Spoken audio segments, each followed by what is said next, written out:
Plusieurs lignes de la parole mènent à une seule ligne, celle de la vérité éternelle.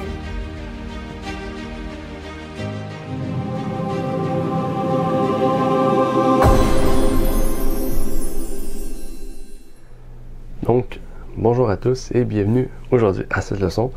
Nous allons voir aujourd'hui l'avant-dernière leçon, à savoir le temps expliqué. Et donc aujourd'hui, on va parler des 2300 soirs et matins, plus précisément des 70 semaines. Et on va voir justement le lien entre ces 70 semaines et les 2300 soirs et matins. Et donc, pour cela, nous allons ouvrir Daniel 9 et lire tout le chapitre et surtout voir et comprendre ce qu'il y en est avec les 70 semaines.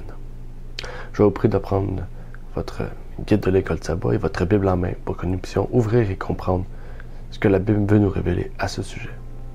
Je vous souhaite donc bonne étude et bonne écoute.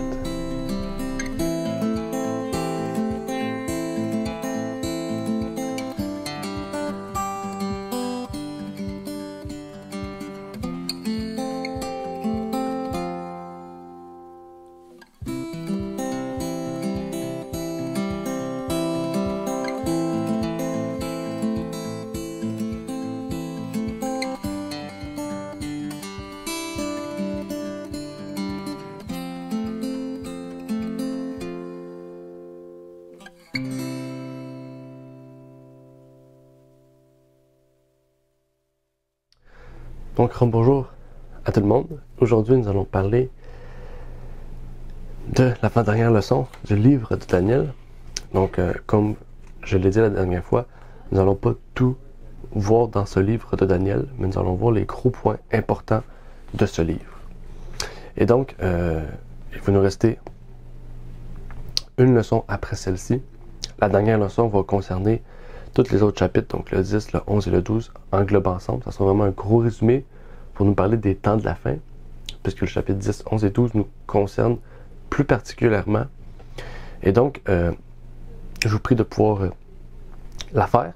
Et si vous n'avez pas eu votre copie du livre de Daniel, ou que vous arrivez en même temps que le trimestre, n'oubliez pas que sur notre site internet, vous pourrez vous procurer ces copies au format PDF et même vous pouvez les imprimer par vous-même si vous le désirez. Et donc, aussi, je voulais vous parler du prochain trimestre. Donc, voici le prochain trimestre. Prochain trimestre, le livre de Jacques qui commence dans 2 semaines. Donc, à la fin de cette semaine, il va rester une semaine. Et après cette semaine, nous allons commencer le livre de Jacques qui sera sur 13 semaines. Donc, ce sera sur 13 semaines le livre de Jacques. Et donc, nous avons déjà toute l'année de planifier comme école du sabbat, donc il va nous rester seulement à les traduire. Et donc, je ne vais pas trop vous en dire quel sera tout le reste de l'année. Je vais vous laisser la surprise pour que vous puissiez bien voir de quoi que nous allons parler. Mais dans 2 semaines, nous allons entamer dans le livre de Jacques, qui est un livre très important pour notre temps. Et donc, nous vous prions de pouvoir vous procurer votre copie. Pour ceux qui veulent avoir leur copie, sur notre site internet, vous pouvez vous le procurer. Ici, c'est une ou deux copies. N'oubliez pas que pour une commande de 30$ et moins, donc avant les tarifs de Post Canada, je vous prie de nous contacter, comme ça va vous coûter beaucoup moins cher. Et donc, c'est tout pour aujourd'hui. Donc, avant de commencer, n'oubliez pas de partager cette vidéo, de pouvoir mettre un pouce bleu et surtout de pouvoir vous abonner pour que nous puissions faire davantage de vidéos, nous encourager. Et donc, en partageant ces vidéos-là, ça nous permet de pouvoir avoir plus de personnes qui font l'école de sabbat. Et je peux vous dire qu'en 2021, on pourrait dire nos abonnés, pour ceux et celles qui font l'école de sabbat, a doublé. Donc, c'est déjà un très beau travail. Et on rend gloire à Dieu pour cela que de plus en plus de personnes font l'école de sabbat français. Et donc, avant de commencer, je vais faire une courte prière. Et par la suite, on pourra entamer cette leçon de cette semaine. Prions. Notre Père est aux cieux, j'aimerais te prier, Seigneur, pour te remercier de nous permettre aujourd'hui d'être réunis pour que nous puissions justement comprendre et voir ce que tu veux nous révéler par cette leçon de l'école de sabbat. Puisses-tu nous éclairer, nous permettre de comprendre, Seigneur, ce que tu veux nous révéler dans Daniel 9 et que tu puisses nous permettre Seigneur, pour ceux et celles qui ont des questions, de pouvoir poser des questions, que ce soit dans la vidéo, par email, Seigneur. C'est justement à ça que ces choses servent, Seigneur, que nous puissions comprendre et que nous puissions justement poser nos questions, nos interrogations, Seigneur, sans inquiétude. C'est ma prière au nom de ton Fils Jésus-Christ. Amen. Comme je vous dis tout à l'heure, nous allons aujourd'hui voir le chapitre 9, en particulier les 70 semaines. Donc, j'aimerais vraiment m'attarder sur cela. Je sais que la leçon a parlé de beaucoup, en fait, de tout le chapitre 9. OK? Donc, j'aimerais pas répéter ce que la leçon dit, mais vraiment aller plus profondément dans les 70 semaines, puisque c'est une prophétie très importante. Donc, j'aimerais aussi qu'on puisse faire le lien avec les 2300 soirs et matins, qu'on puisse davantage expliquer ce qui nous révélait. Même ça, on va parler un peu aussi de... Même ça, on va parler aussi d'un peu de ce qui est connexe avec donc la leçon, donc avec les autres versets aussi. Mais vraiment, j'aimerais qu'on puisse mettre le lien avec le chapitre 8 de Daniel pour bien comprendre ce qu'il y en est. Et donc, on va s'attarder, comme je vous disais tout à l'heure, sur ce point-là, donc du verset 24 à 27 du chapitre 9, pour bien comprendre ce qu'il y en est. Déjà, pour faire les premiers liens, j'aimerais qu'on puisse voir les 4 grands points importants qui étaient attirés dans le chapitre 8 de Daniel. Si vous vous rappelez, on a fait face à un bouc, à un bélier, à une petite corne et aux 2300 soirs et matins. Bouc, bélier, petite corne, ce sont des symboles qui ont été expliqués donc dans le chapitre 8, que l'ange a pu même décrire, donc pour amener à Daniel une compréhension.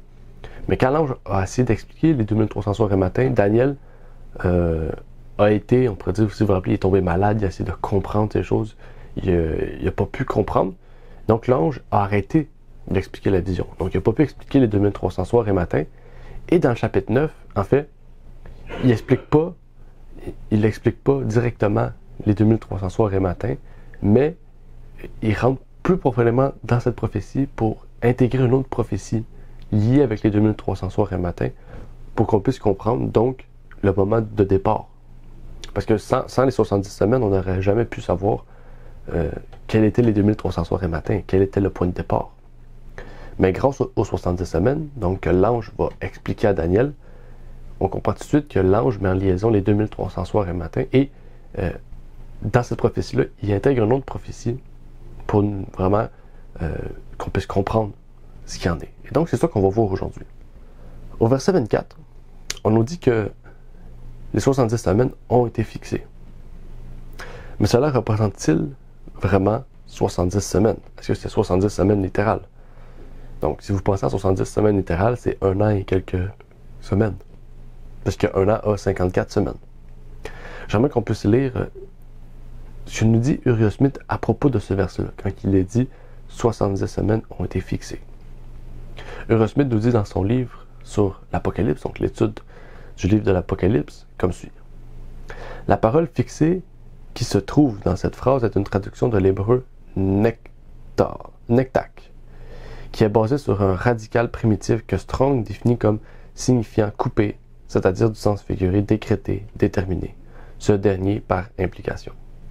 La Authorized Version emploie par implication la seconde définition déterminée, comme dans le texte qui nous occupe. La version révisée utilise aussi la seconde et dit « 70 semaines sont décrétées, c'est-à-dire attribuées à ton peuple ». En prenant la définition de base et la plus simple, nous avons 70 semaines sont retranchées à ton peuple. Si elles sont retranchées, elles doivent l'être d'un entier plus grand, par logique. Dans ce cas des 2300 jours de la prophétie étudiée jusqu'ici, on peut ajouter que Gesenius donne la même définition que Strong. Retranché, divisé et aussi déterminé, décrété. Il se réfère ensuite à Daniel 9.24 et il traduit « sont décrétés sur ton peuple ». Davidson aussi donne exactement la même définition. Et il se réfère également à Daniel 9.24 comme exemple. Donc on comprend bien que ça dit le terme fixé ne veut pas dire en fait, même si le mot ne devrait pas être ce mot-là en fait. On a vu que le mot nektak, c'est au premier, qui est basé sur un radicale primitive que Strong définit comme signifiant couper, ça veut dire décréter, déterminer. Donc on comprend bien que quand il dit que 70 semaines ont été fixées, on devrait dire retrancher. Donc retrancher de quelque chose qui est plus grand. Et donc, on comprend bien ici que la liaison, c'est que au chapitre 8, l'ange n'a pas expliqué la prophétie des 2300 soirs et matins, mais que quand il arrive au chapitre 9, il décrète, il prend un temps fixé des 2300 soirs et matins pour que nous puissions comprendre. Donc en fait, les 70 semaines doivent être comprises pour comprendre les 2300 soirs et matins. On ne peut pas faire l'inverse, on ne peut pas comprendre les 2300 soirs si on n'a pas les 70 semaines. Et au fur et à mesure qu'on va avancer, vous allez voir que les 70 semaines sont placées au début de cette prophétie. Parce que les 70 semaines auraient pu être placées au centre, à la fin, à n'importe quel moment. Mais on va voir que les 70 semaines marquent le temps du départ de 2300 soirs et matins. Et si on a le départ, on est capable d'avoir l'arrivée, on peut dire, la complétude de cette prophétie exacte. 70 semaines équivaut à 490 années, d'après les méthodes de calcul que nous avons vues dans les chapitres précédents. Si vous vous rappelez, on avait parlé, si je me rappelle bien, d'Ézéchiel et de Lévitique, qui nous parlaient de un jour est égal à un an. Donc, c'est des temps prophétiques qui sont définis de jours en années. Donc, les 70 semaines, pour être comprises, on doit les mettre en jours. On ne peut pas faire des 70 semaines directement en année. Maintenant, il nous faudra comprendre davantage comment cette prophétie se divise. Parce que dans les 70 semaines, quand vous allez au verset 25, 26 et 27, on voit qu'il y a des semaines qui sont vraiment spécifiées à des événements précis. Donc, pour cela, ça nous amène à comprendre quand les 70 semaines commencent, quand elles se terminent, etc., etc. Et donc, au verset 25 et 26, on nous spécifie en combien de semaines, en fond, chaque sous-prophétie est divisée. Donc, dans les 70 semaines, qui est une prophétie, on a des accomplissements aux différents temps de semaine. Donc, par exemple, en cette semaine, donc 49 ans, il y aura la restauration de Jérusalem. Par la suite, la venue du Messie, en 62 semaines, donc 434 ans. Donc, je dis 62 semaines, dans le fond, c'est plus que 62 semaines, c'est 69, ok? Parce qu'il faut rajouter les 7 ans de la restauration. Mais si on prend le temps de départ, il y a 7 semaines. Après ces 7 semaines, il y a 62 semaines pour amener au temps de Jésus, mais dans le fond, en tout, ça fait 69. J'espère que vous avez bien compris. Par la suite, on voit que le Messie sera retranché. Il fera cesser le sacrifice et l'offrande au milieu de la dernière semaine. Donc, après les 69 semaines, il y a dans la dernière semaine, cette semaine-là sera divisée en deux. Parce qu'à la milieu de cette semaine-là, donc, après 3 ans et demi, dans le fond, le Messie va retrancher, etc., va mettre terme à toutes ces choses-là. Et donc, là, je vous donne, d'après ce qui est écrit dans Daniel 9. Après, on va voir ce que ça signifie, ces choses. Après ça, il y a un autre 3 ans et demi, auquel le peuple juif perd sa bénédiction, et maintenant, elle se tourne vers les gentils. Donc, on va voir à quel temps ça se précise exactement. Et quand on arrivera à ce moment-là, je vais vous montrer un graphique pour que vous puissiez vraiment bien comprendre ce qu'il y en est avec cela. Pour débuter sur la restauration de Jérusalem en 49 ans. Quand commence donc cette prophétie? Donc, c'est là que pour comprendre ces choses, il faut aller dans la Bible et dans l'histoire aussi. Okay? Il ne faut pas oublier que beaucoup des prophéties auxquelles les temps sont fixés se retrouvent donc à être des accomplissements, oui, bibliques, mais souvent c'est par l'histoire que nous puissions comprendre ces choses. Mais ici, dans la Bible, on a des choses qui pourraient nous montrer cela. Puisqu'on parle de Jérusalem, on parle du plus beau pays, d'après Daniel 10 et 11, et même Daniel 8 et 7, si on avait vu la dernière fois. On parlait du plus beau pays comme étant Israël, et plus précisément Jérusalem. Donc, c'est sûr que la Bible va en parler, parce que Jérusalem, à ce moment-là, c'est la ville de Dieu. Donc, quand on rouvre la Bible, dans Esdras 1, 1 à 4, on trouve le premier décret de Cyrus pour reconstruire la maison de Dieu en 536 avant Jésus-Christ. Deuxième décret, c'est dans Esdras 6, 1 à 12, le décret encore de Darius, cette fois-ci, pour la poursuite de ce travail qui avait été entravé. Donc, cette fois-ci, c'est en 519 avant Jésus-Christ. Par la suite, on a le décret d'Artaxerxès donné à Esdras en 457 avant Jésus-Christ, donc Esdras 7. Par la suite, dans Néhémie 2, la mission que ce roi donna à Néhémie dans sa 20e année en 444 avant Jésus-Christ. Là, il faut savoir, on a 3 décrets et une mission. Donc, Néhémie n'avait pas comme mission d'aller reconstruire, mais d'aller voir, on pourrait diriger l'œuvre. C'est un peu un intendant. Ben, à quel décret? À ces 4 parties-là. À quel décret ça doit se fier? Puisqu'il y a 4 décrets. Donc, la prophétie des 49 ans doit partir à partir de un de ces décrets. Et donc, après 49 ans, le temps de construction devrait être terminé, par logique. Mais comment savoir quel décret? Quel décret va aller mieux avec cette prophétie? En fait, si on les faisait démarrer, si on prendrait les 49 ans à partir des 2 premiers décrets, les 70 semaines prophétiques ou 490 ans littéraux n'arriveraient même pas à l'ère chrétienne. Tandis que cette prophétie-là nous parle du Messie, de l'Oint, du Oint. Donc le Oint, c'est Messie. Donc si on parle du Oint, mais que ça n'arrive même pas à la naissance de Jésus, puisqu'on sait que le Oint, ici, on parle de Jésus, par logique, alors les 2 premiers décrets ne peuvent pas être ces décrets impératifs de départ. De plus, ces décrets se réfèrent surtout à la restauration du temple et du culte juif. Tandis qu'ici, on parle de Jérusalem. Donc, quand on parle de Jérusalem, c'est dans sa complétude. Donc, autant, oui, dans son côté physique, okay, et du culte juif, mais dans son statut civil et politique aussi. Donc, les 2 premiers décrets n'intégraient pas ces 2 facettes-là. Puisque dans le statut civil et politique, il y a aussi l'ordre de restaurer et de reconstruire Jérusalem. Celui de Néhémie ne concorderait pas non plus avec la suite des 70 semaines et la venue du Christ. Et donc, le seul qui rentre dans les temps exacts, c'est celui que Esdras a reçu dans la 7e année d'Artaxerxès, en 457 avant Jésus-Christ. Donc, ça devrait être le point de départ vers celui qui marque le début des temps, des 70 semaines. La 457 avant Jésus-Christ.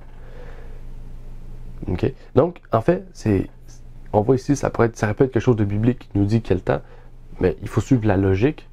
Et en plus, la logique, c'est pas seulement le fait avec les temps, mais c'est aussi que quand vous lisez les décrets, le 3e décret, c'est celui qui a permis la restauration totale de Jérusalem. Les 2 décrets auparavant n'ont pas permis cela. Mais le 3e, oui.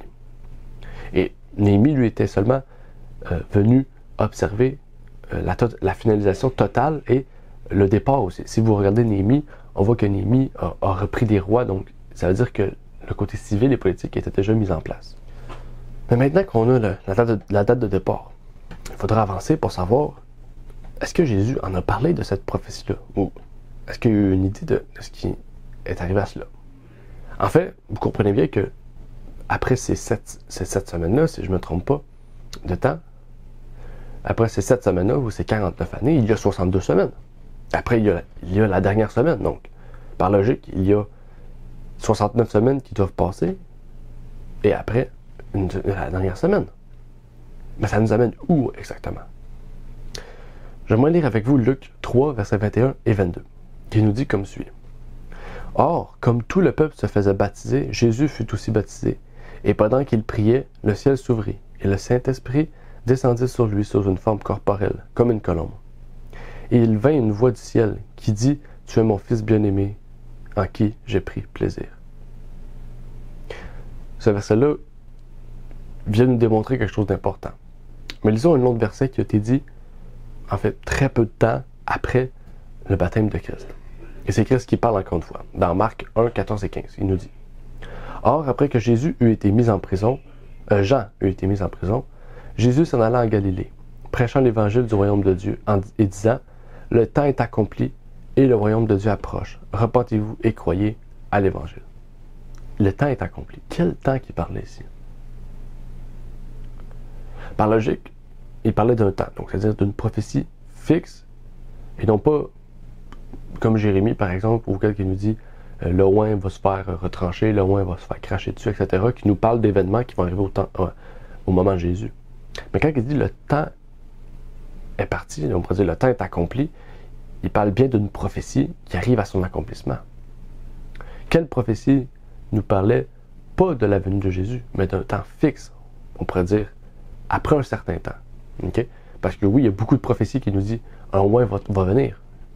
Mais c'est pas un temps précis. On ne nous dit pas, en fait, de quel temps on nous parle exactement. On nous dit que seulement quelqu'un va arriver, donc ça peut arriver n'importe quand. Mais si Jésus nous parle d'un temps précis, d'un temps fixe, c'est-à-dire qu'il y avait un temps fixé qui devait trouver un accomplissement. La seule prophétie que nous connaissons qui parle de Jésus-Christ avec un temps fixe, c'est celle des 70 semaines. Donc Jésus nous parlait bien que, à son baptême, il entrait en fait dans la dernière semaine, du temps fixe, du temps fixé. Et donc Jésus allait faire 3 ans et demi avant qu'il soit retranché, d'après ce qu'on a vu tout à l'heure. Donc retranché, si on lirait Ésaïe, Jérémie, etc., on nous parlerait bien de la mort de Jésus sur la croix. Enfin, à la moitié de la semaine, la prophétie nous informe qu'elle fera cesser le sacrifice et l'offrande. Donc, la fin du sanctuaire, la fin des sacrifices humains, la fin des lois cérémonielles. Les rites juifs, en fait, qui annonçaient la mort de Christ, ne cesseraient pas avant la crucifixion. À cette occasion, quand le voile du temple fut déchiré, ils prirent fin, bien qu'ils furent poursuivis, bien sûr, par les Juifs, à la destruction de Jérusalem à l'an 70. Donc, ils ont été exécutés jusqu'à ce moment-là, mais pour les chrétiens, pour ceux qui acceptaient Jésus, c'était la fin de toutes ces choses. Enfin, à sa mort, ça marquait la moitié de la semaine. Ça marquait le 3 ans et demi qui prit fin. Mais il faut se dire, justement, ici, puisqu'on parle de la moitié de la semaine, que ça ne concerne pas du tout la moitié d'une semaine littérale. Parce que je sais qu'il y a beaucoup de personnes qui disent Jésus est mort à la moitié de la semaine. La moitié de la semaine, c'est après 3 ans et demi et aussi mercredi. Et ça, c'est une grosse erreur de commettre et de dire cela, puisque une prophétie ne peut pas avoir une double connotation ou un double accomplissement. Une prophétie trouve un accomplissement. Et donc, cette prophétie-là, si elle est prophétique, ça n'a aucun lien avec le fait que Jésus soit mort le mercredi. Et de toute façon, en étudiant la parole de Dieu et la Bible, vous verrez bien que le mercredi, Jésus n'est pas, en fait, mort cette journée-là. Il a bien été mort un vendredi. Et un livre va sortir bientôt à ce sujet, en lien avec la Bible et tout ce que les historiens disent à propos de cela. Mais, ici j'aimerais vous dire, puisqu'on en a parlé, est-ce qu'il y a un lien entre la prophétie des 70 semaines et le jour de la crucifixion du Christ? La prophétie des 70 semaines a un lien avec le ministère, la mort de Jésus-Christ, et aussi la fin, on pourrait dire, de la nation juive, comme étant celle de Dieu. Mais elle n'a aucun lien avec, en fait, la précision de la mort de Jésus-Christ. On pourrait dire du jour précis. C'est sûr que oui, il y a une année, puisque, par logique, si les temps sont fixés, il y a des années pour ça, oui. Mais on n'a pas le jour exact de la mort de Jésus par les 70 semaines. On sait seulement que à partir du baptême de Christ, il y aura 3 ans et demi avant que son ministère prendra fin et qu'il trouvera donc la mort. Et avant de terminer, j'aimerais pouvoir parler justement de ce sujet-là, parler avec vous des 70 semaines et donc lire une citation d'un de nos pionniers à ce sujet. Parce que je ne voulais pas entamer dans ce sujet-là, mais je voulais pouvoir partager avec vous une citation qui pourra donc nous parler de ce sujet et nous faire comprendre qu'est-ce qu'il en est. Il nous dit comme suit, et si je ne me trompe pas, c'est Jen Andrew, dans l'un des articles de la Review Herald, qui dit comme suit, « La question se pose maintenant. Quelle preuve avons-nous que le Christ a été crucifié le vendredi? Nous répondons que la seule preuve se trouve dans le fait qu'il a été crucifié la veille du sabbat, Marc 15, 42, qui, selon les annales incontestées de toutes les nations, a lieu le samedi. Comment prouver alors que le sabbat vient le dimanche? On répond que le sabbat suivant, la crucifixion était le sabbat de la Pâque, et que le lendemain était le sabbat du Seigneur. Alors le Christ est ressuscité le premier jour, le lundi. À cela, nous répondons que si le jour suivant, la crucifixion n'était pas le sabbat du Seigneur, alors la position selon laquelle le Christ a été crucifié le vendredi est abandonnée. Et la crucifixion est reportée au jeudi, car la seule preuve que le Christ a été crucifié le vendredi se trouve dans le fait que c'était la veille du sabbat, ou samedi. Ainsi, le fait d'insérer un autre sabbat avant le sabbat du Seigneur, au lieu d'avancer la résurrection d'un jour, ramène en fait la crucifixion au jeudi.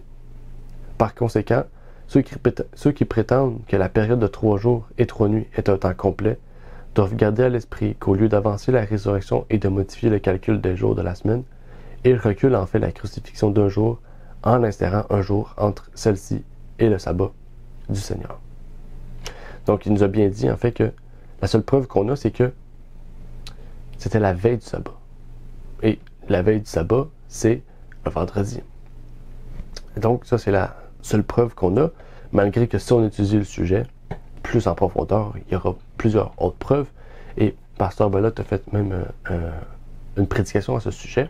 Et nous, on va sortir bientôt un livret, un livre, on peut même dire, de à peu près 70 pages, qui est une étude qui nous prouve que Jésus est bel et bien mort un vendredi.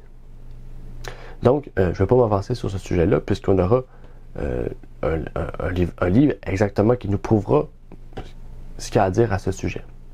Et donc, quand il sera disponible, je vous prie de pouvoir vous le procurer pour que vous puissiez comprendre et voir ce qu'il y en est, la parole ouverte, et donc prendre une décision éclairée sur le sujet. Et donc, c'était tout ce que j'avais à dire pour aujourd'hui. Et avant de terminer, j'aimerais pouvoir prier avec vous et surtout faire l'appel du jour. Dieu nous invite aujourd'hui à retourner aux sources prophétiques. Malgré que les 70 semaines sont accomplies, on peut y trouver une source non seulement de bénédiction, mais une source de vérité incontestée auquel Dieu nous montre bel et bien que quand il dit quelque chose, la chose s'accomplit exactement comme il le dit. Et donc, si on est bel et bien à la fin de la purification du sanctuaire, donc après les 2300 soirs et matins, on arrive bel et bien au moment du jugement et on est directement dedans. Et donc, c'est ma prière pour chacun d'entre nous que nous puissions porter attention à ce sujet et voir ce que Dieu veut nous révéler à ce sujet.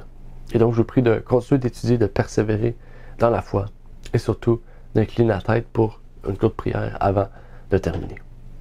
Donc, prions. Notre Père est aux cieux, j'aimerais te prier, Seigneur, et te remercier pour ce que tu fais dans nos vies, Seigneur. Puisses-tu nous bénir et nous sanctifier en cette journée. Et que tu puisses surtout nous montrer, Seigneur, tout ce que tu veux nous révéler à propos de cette prophétie de la vérité. Que tu puisses nous révéler, Seigneur, et continuer à nous révéler la vérité dans tout ce que ta parole nous dit. Et donc, que ce trimestre prochain, qui arrive bientôt, avec le livre de Jacques, puisse être une bénédiction, Seigneur, et que nous puissions y trouver non seulement une source de vérité, mais surtout une source qui nous permettra de comprendre davantage et de travailler sur notre caractère pour nous trouver juste devant toi. Et donc, c'est ma prière et que tu puisses nous bénir et nous guider, Seigneur, dans ta parole, et que tu puisses nous ressourcer de ton esprit en nous. Et donc, je te prie pour ces choses au nom de ton Fils Jésus-Christ. Amen. Merci d'avoir écouté cette vidéo. Pour plus de contenu, abonnez-vous sur notre site internet. Il est également possible pour vous de nous suivre sur notre page Facebook et de nous contacter par email.